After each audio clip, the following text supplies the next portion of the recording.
Hello, listeners. Welcome to Strength and Recovery Podcast. Real people, real experiences, real hope. This podcast is presented by the Alumni Association of Recovery Centers of America.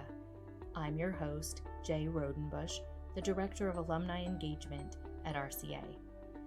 This podcast will explore the journey of recovery through the eyes and perspectives of some of RCA's very own alumni, staff members, recovery advocates, family members, and friends. Our hope is that this podcast will encourage and inspire listeners to find strength in recovery. The Recovery Centers of America Alumni Association is open to anyone in recovery and provides a safe, supportive, and encouraging sober community. To learn more about the Alumni Association at RCA, our events, service opportunities, our meeting links and schedules, or to make sure you're receiving our daily recovery emails, visit our website at rcaalumni.com. We hope you enjoy our show and find strength in recovery.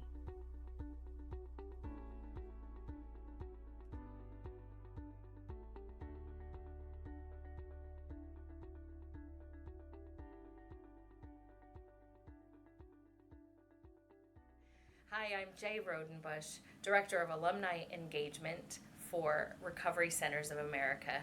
And today we are in King of Prussia at our offices, and I'm sitting down with Bob Whedbee. He is our senior coordinator at what we call the Lighthouse, which is our inpatient facility at Mays Landing, New Jersey. And we're so privileged to have him and just wanted to chat a little bit and talk about his journey, his passion for recovery. I don't think there's anyone that I've met since my time here that hasn't been passionate about recovery, but Bob just has that special gift of working, engaging with people, and sharing his passion for recovery. So wanted everyone and our listeners to be able to experience that today. So Bob, will you tell us a little bit about yourself? Hey Jay, my name's Bob Whedbee. I am the Alumni Coordinator at RCA Lighthouse. And I am in recovery myself, and I'm really blessed to have this position to be able to try to affect change in the recovery community and, stay connected with all the different individuals that I come across and meet in my journey of recovery. Awesome. Tell me a little bit about how you came to RCA. What's that journey been like for you? Well,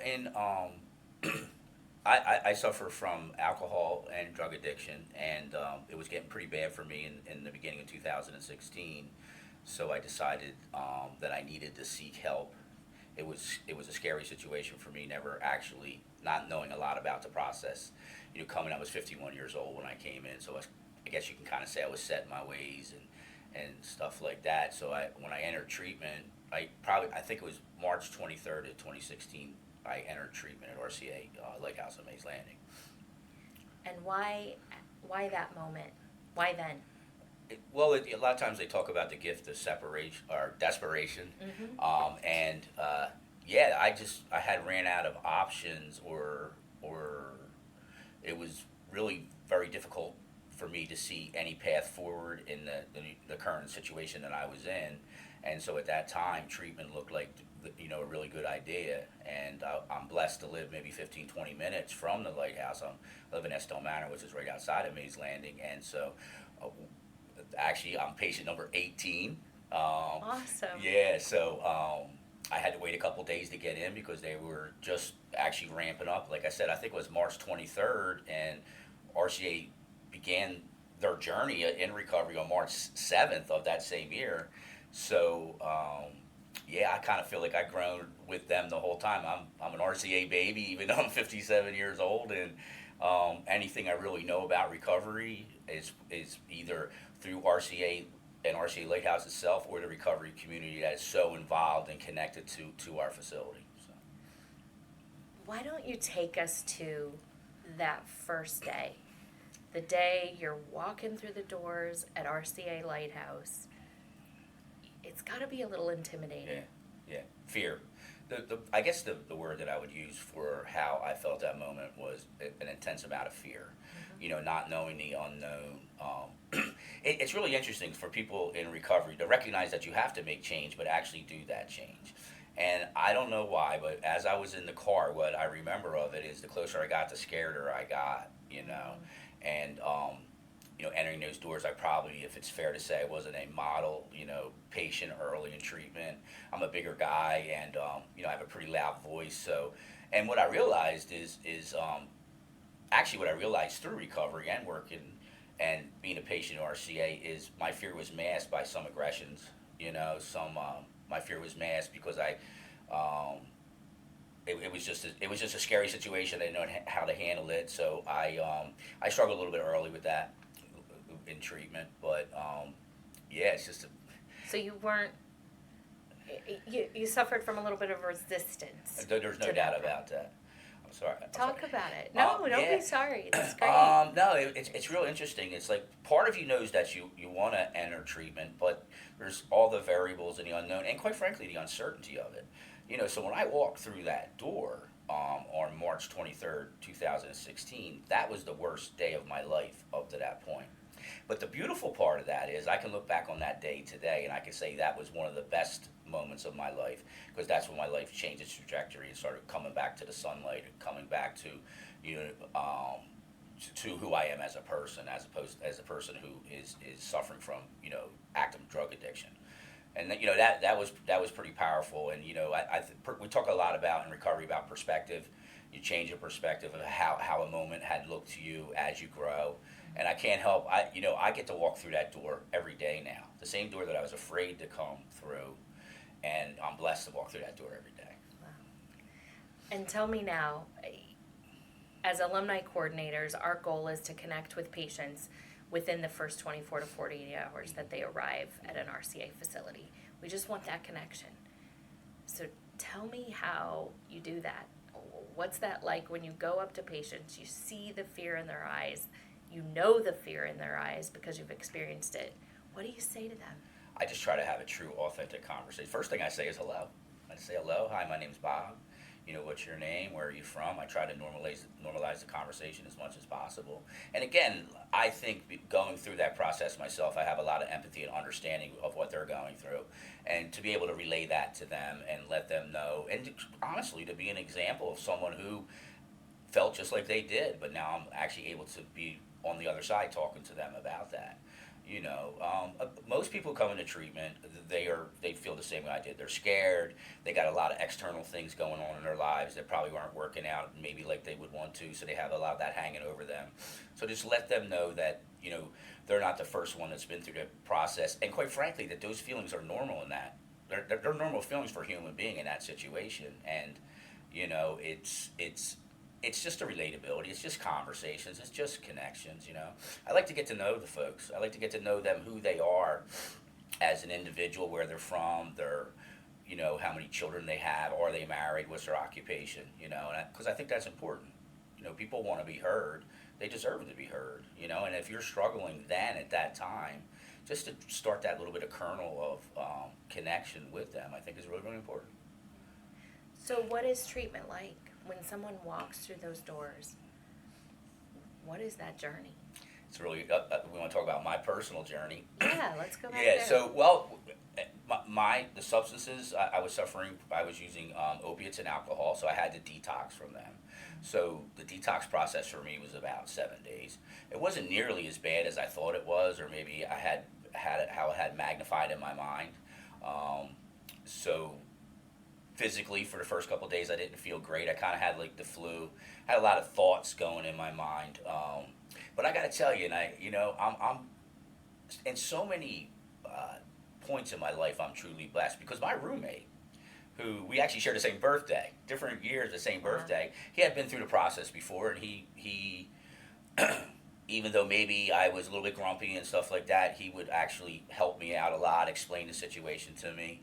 And you know what's beautiful about that? I remember about maybe 10 days in, and I went up to him and I said, "Hey man, I gotta, really thank you for that." And he's like, I know I was acting like a jerk and all that. And he said, "That's just what we do." That's the first time I ever heard that. That's just what we do. One alcoholic, one addict sharing their experience, strength, and hope with another one. So that was really interesting. Like I said, it took me a couple days. The staff there was incredible. I actually get to work with some of those people still today. But just to watch the staff, the compassion and the empathy that they had, and also some of the patients that were there who had been through the process before, or quite frankly, had just been there a couple of days or a week before, they're able to help me kind of navigate through that. And for me to actually, maybe for the first time in my life, is to begin the process of accepting help. You know, I think for a lot of us with what we talk about ego and self-will and some of these, words we use in recovery, I wasn't able to accept help because if I did accept help, I was acknowledging the problem. And I didn't want to acknowledge the problem, at least in my active addiction. But the scene that was there, and what I mean by that is that the love and compassion that was expressed there just allowed me to open up and begin that process. And I can't thank those people enough, the folks, the staff. And like I said, there was a 19-year-old young man who taught me more about recovery in the first 2 weeks. It just blew my mind, and he was just a great guy, and he shared with me. And you know what else was really interesting is, yeah, I probably was a jerk, if that's fair, my first week. Not you, Bob. Right? But no one held that against me, and it's like, and they had been there before, and they actually expressed that.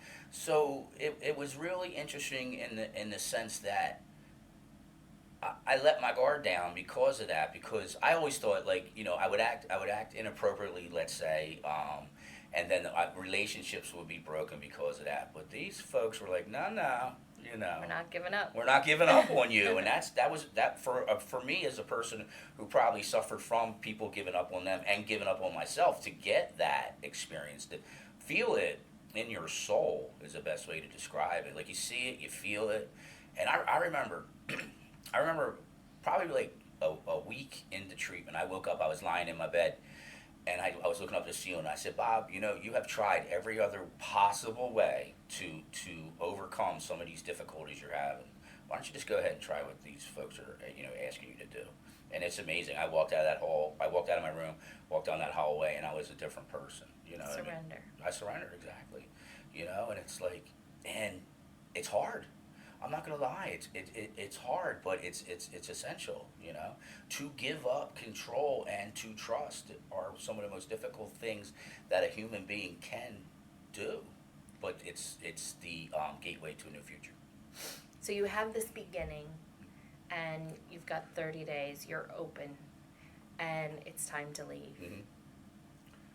What's that like? Scary. So you have fear coming in, Mm-hmm. and now all of this is again like, okay, I've done well, I did what they said, Mm-hmm. but I got to face this fear again. Two different types of fear. I'm really glad you brought it up, because it's interesting. The first fear I had when I came in was uncertainty and hopelessness. Mm-hmm. So as I talk about hopelessness, I'm blessed to do a lot of groups and educational therapeutic activity groups for individuals, and I talk about what hopeless meant to me in that time is not knowing what to do. This is a really powerful thing for me. I didn't know what to do. Like I said before, I was at the end of my rope, and so I had that fear. But the fear I had when I left treatment was that I needed to stick to what I had been taught, and can I do that, right? And that was interesting. But what I did was I went directly into IOP. The next day, I had met some people who came in to provide service, and I went to meetings and stuff like that, and just began the process. But it was like halfway through my treatment, I no longer felt hopeless. I had hope. Now, there's responsibility that comes with hope. Okay. If that makes any sense. So there's responsibility comes with hope, to myself, to my family, to everybody else. So there was apprehension, or maybe a little bit of fear that I wouldn't be able to do that. But as I look back on it, that was a healthy fear. So you see how fear has transformed itself within 17, 18 days into, wow, I can do this. There's examples out here of people can do this. And I remember that feeling. You have a feeling. It's so hard to articulate what it is. It's like, I can do this, and I have hope, and wow, I may have a future. Where when I came in, there was no future. So I know that you came back to RCA for meetings. Mm-hmm. How did that help? It was a tremendous help. Because I was still connected to, well, it was really interesting at first because to be able to come back and be with the people you just were in treatment and kind of like on the other side, but just being there for them like people had done for me. And, I often say is like, I never left RCA. I've never left. So as soon as I left treatment and started IOP, I would go there 4 or 5 nights a week to go to those meetings. I really had an affinity for the place. That was like, there's places in that building are like holy ground to me, because of the beautiful experiences I had had. So, and we're just building now. So if you can see the story, we're just building. Okay, so you didn't know what to do. You're scared to death. You find a possible new way of living through treatment. Then you got to go out and execute that plan. But there's an excitement around that as well. And quite frankly, I just did what people told me to do.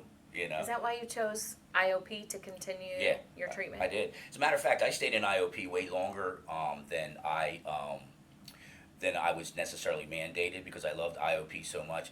Tell me what IOP is. IOP is an aftercare program. IOP is called intensive outpatient. So it's basically a step down in a level of care. So when I was in detox, that's a higher level of care. And then when I was done my detox process, probably like 6 or 7 days, I stepped down to residential treatment. So where I was still in residential treatment, residing in the facility. And detox and residential is typically about 30 days? Right around 30 days. Okay, and so then there's an option for when people leave treatment, so to speak, or to continue treatment. Absolutely, and that option is, again, a step down. So I moved back home, but three nights a week, I came back for 3 hours a night. So I was getting 9 hours of therapy a week. So think about it, it's like a step down process. I love the word. It's okay, so here I am medically detoxing. I need actually nurses and doctors to help me navigate that situation, to a residential treatment where I no longer necessarily need doctors, or I have been detoxed off the substances I was using, and so I began to go to groups and to meetings to learn about my disease, learn about the medical and psychological aspects of my disease, and then also at the same time learn about the spirituality which can help me in my journey to grow away from my disease. So that was so powerful to me. And then to go back to IOP was just another phase, and I was really excited about that. So when I entered IOP, my IOP therapist, I owe a lot to him because he was tough on me, but he really brought a lot out of me. I don't know how to explain this other than he saw in me what I needed and gave it to me. It's the hardest thing he said. You said he was tough on you. Mm-hmm. He said he wasn't going to co-sign, some of the things that I would bring in there. Like I would bring, as an addict or an alcoholic, sometimes we try to... Like your plans? Yeah.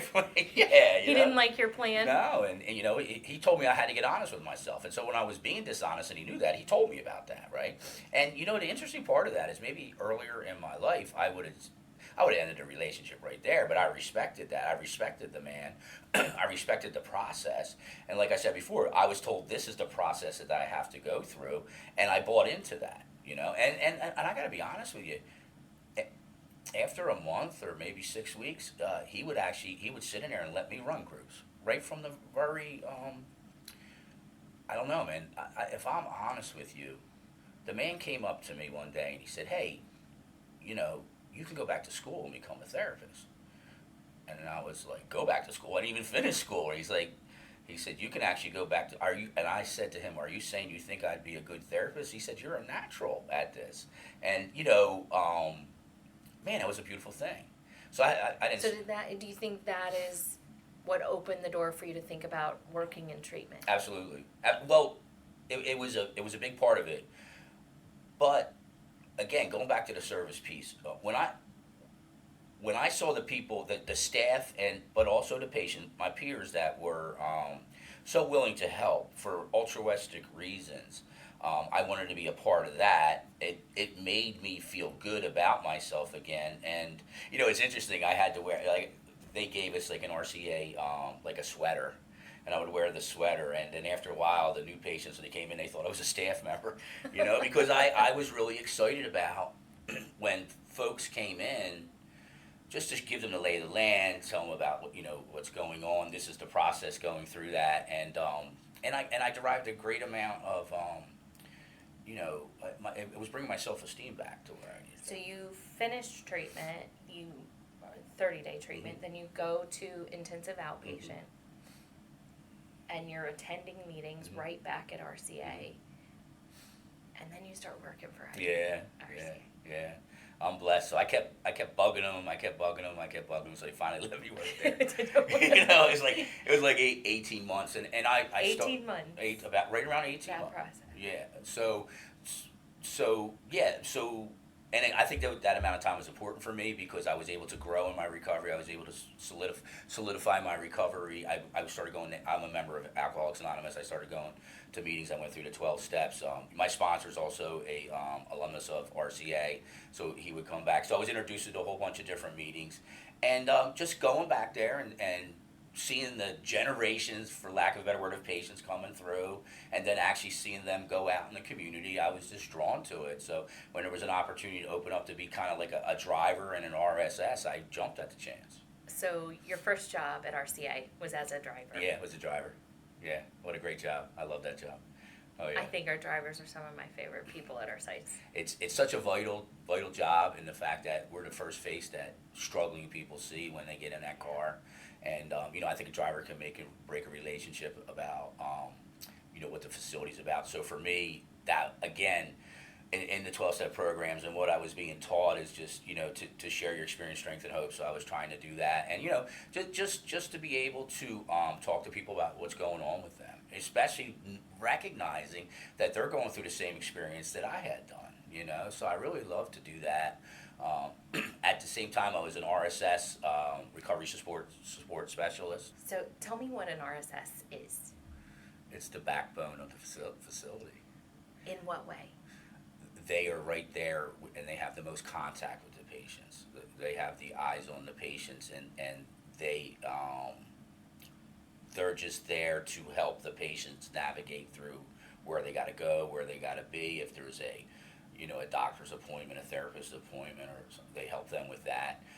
But really, they're there to relate with the patients. I mean, and for me, that job was fantastic because I actually got to talk to individuals, got to get to know them, and be there for them like what was done for me. And how long did you work as a RSS? That's probably about 2 years. 2 years. Mm-hmm. So what I did was I was in that process. I went back to school to get my CADC. And tell me what that is. That's a certified alcohol and drug counselor. Okay. And I began to intern. Our clinical director, Crystal, is my supervisor, and I began to intern there. So at that time, I would actually come in on my own time and do my intern hours, learning how to, the nuts and bolts of what treatment's all about. I had a great group of therapists who allowed me to come into their therapeutic groups and learn how I learn how the process group works. I was really, really, really excited about that. So I was able to do a lot of roles in there as an intern. I was an intern clinical coordinator. I was an intern therapist for a short amount of time. And that was really, really enjoyable. But all those things are awesome. But the day I became a recovery instructor. Recovery instructor. Have you had every job at RCA? I think I had a lot of jobs at RCA. I think awesome. I did. I love it. Yeah, recovery instructor was just talking about the 12 steps and spirituality and stuff like that, Okay. doing groups and one-on-ones, and then we started the Alumni Association, which And that's where you've been currently, and you just got a promotion to Yeah. senior alumni coordinator. Yeah. Tell me about that job. What do you do? It's amazing. I get to do so many things. So I'm actually blessed with, I think, the best job in the company because I get to talk to the patients post-treatment. As a matter of fact, that's my job, to talk to them post-treatment. And we provide events for the patients to come back. So again, I talked about connection before. What we want to try to do is be a bridge when they leave treatment. We don't want them to think that they're alone anymore, that we are no longer interested in their well-being. So the Alumni Association was actually formed for that. We do a lot of virtual meetings for them, volunteer opportunities. Really, it's just getting out in the community and talking to the alumni and watching them grow. it's an incredible job. And I was in the alumni. Actually, I know we didn't talk about that, but I was in the alumni when I first left treatment. So I went full circle on that, and that was really awesome as well. Just again to be a part of. As a person who really didn't want to be a part of for a larger part of my life. Well, you didn't want to be a part of. It was difficult for me in social situations, or if I'm really honest right now, I probably was. It was a lot of selfishness going on. My disease of addiction really contributed to that. So once I was free of that, and I saw how people were actually combating this disease through service, it's something that I wanted to do. So. And you weren't even in this career field. You weren't a counselor. You weren't a teacher. What were you doing before? I owned my own construction business. I was a carpenter, and for a large portion of my life, I loved being a carpenter. But towards the end, if I'm honest, it kind of contributed to my disease. And what's interesting about how did being a carpenter contribute to your disease? As I was getting older, I would probably drink more, or maybe use more to kind of get through the day. Okay. The monotony of that, and then wages had stagnated and stuff like that. But yeah, it's amazing because the job I have now, or the career path I have now, is completely different than the one I had. And you made a big shift. Yeah. And at not an age when typically people are making shifts in their career. Yeah, so I was Is that 51. fair to say? Yeah. Yeah, and it's interesting, and I would never have done that if I didn't go to treatment. Now, so we can take out whether I work in the field now because I went to treatment. I would never have had enough strength. I never would have had enough motivation. I never would have had enough energy to actually change. I never would have had enough belief in myself, and I look back on that, and it's just, honestly, it blows my mind. It truly does, in the fact that I was actually able, at 51 years old, to transition to a new way of living. If I may share, what I like to share a lot when I do groups is, probably the last year or 2 years of my addiction, I was of the attitude that you can't teach an old dog new tricks. And then I was pretty much going to play this string out, and I can tell you now is not only can you teach an old dog new tricks, but I've went back to school, I've changed my career, and I'm looking forward to the future, and I don't know what it holds, but I'm excited to be a part of it and grow. That's what RCA taught me the most is, do I want to get up and do I want to grow a little bit to be a better person every day? And if I can try to do that, I'm probably going to be more open to what's going on around me. I'm probably going to be more available to the people that I love, and I'm probably going to have better experiences because of that. Well, Bob, I am so thankful for the work you're doing at the Lighthouse. Your alums love you and love your message and the work you're doing there. And now you have a partner, another alumni coordinator, Jill, who's just doing an outstanding job. You're bringing the in-person Lighthouse alumni meeting back. Yeah. That's going to be on in May 3rd. May 3rd. Yeah, is our first meeting. That, Jill, if I may. Yeah. So Jill and I, Jill's just a couple months behind me in her sobriety and also at work and in RCA, and we got to talking, and when we were talking to you about maybe starting that meeting back up again, is how that meeting was so impactful to us. Being able to go back to a place that I felt familiar with at first, before I actually was going to embark on the whole aspects of recovery, that, again, not only did I step down in treatment, but I stepped down in my recovery as well. I don't want to call it training wheels, but it was a sense where I felt a sense of comfortability. I was around some people that I knew, and because I put myself in that position, I met more people, and that was so powerful. So, yeah, Jill and I were talking about the other day. We can't believe we're bringing that meeting back because that was one of the well springs of our recovery. So, yeah. That's great. Thanks for all you do. Can we end with favorite recovery quotes? My favorite for me? Yeah, I'm living the dream. Living the dream? Living the dream. I'm just going to try to be the best version of myself. Yeah. I think that's really important, and one day at a time. I love it. One day at a time. Somebody's sitting there today and they're hesitant. They're not sure if they can pick up the phone. They're not sure if they can call 1-800-RECOVERY. It's just too scary. What's your word of advice? I know exactly how you feel. And I'm not going to diminish your feelings right there. But that's kind of what recovery's all about. Can I look at fear? Can I be right there with fear? Can I embrace it? And then do the things that I need to do to turn my life around. Because I could sit here and tell you all day long that this is an easy process, but in that regard, it's not. But when you do face your fear, when you do pick up that phone, the sense of empowerment you got because you're trying to make yourself a better person. And for the family members out there that might be watching this, the same thing, is the hardest thing that you're going to do is take that first step. There's no doubt about it. The most rewarding thing you're going to do is take that first step. Thank you, Bob. You're welcome. I appreciate you so much. Thank you. Have a great day. You too. Thanks, Jay.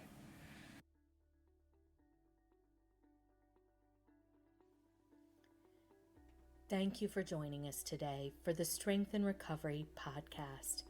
Real people, real experiences, real hope. This podcast is presented by the Alumni Association of Recovery Centers of America.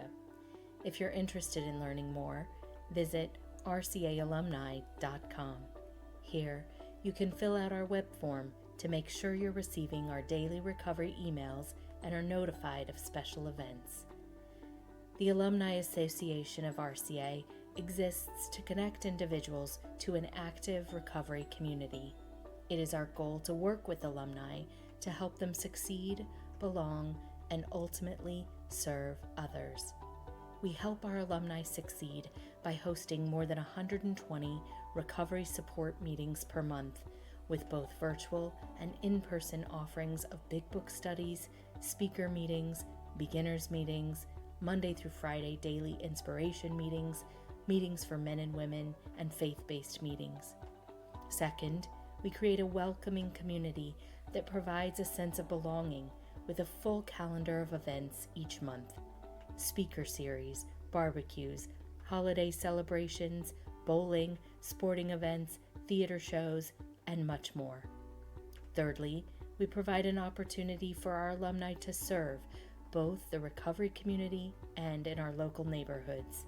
We offer speaker commitments, chair commitments, mentoring opportunities in our facilities, volunteering at food banks, recovery, and overdose awareness events. We look forward to having you with us again soon. Recovery Centers of America provides inpatient and outpatient treatment and has locations in Massachusetts, New Jersey, Pennsylvania, Maryland, Indiana, and Illinois. Recovery Centers of America, or RCA, was founded to break down barriers to expert treatment. We answer the phone and admit patients 24 hours a day, 7 days a week, 365 days a year, are in network with major insurance providers, and provide evidence-based treatment in our world-class facilities. If you or someone you know needs help, call 1-800-RECOVERY and know we are here for you.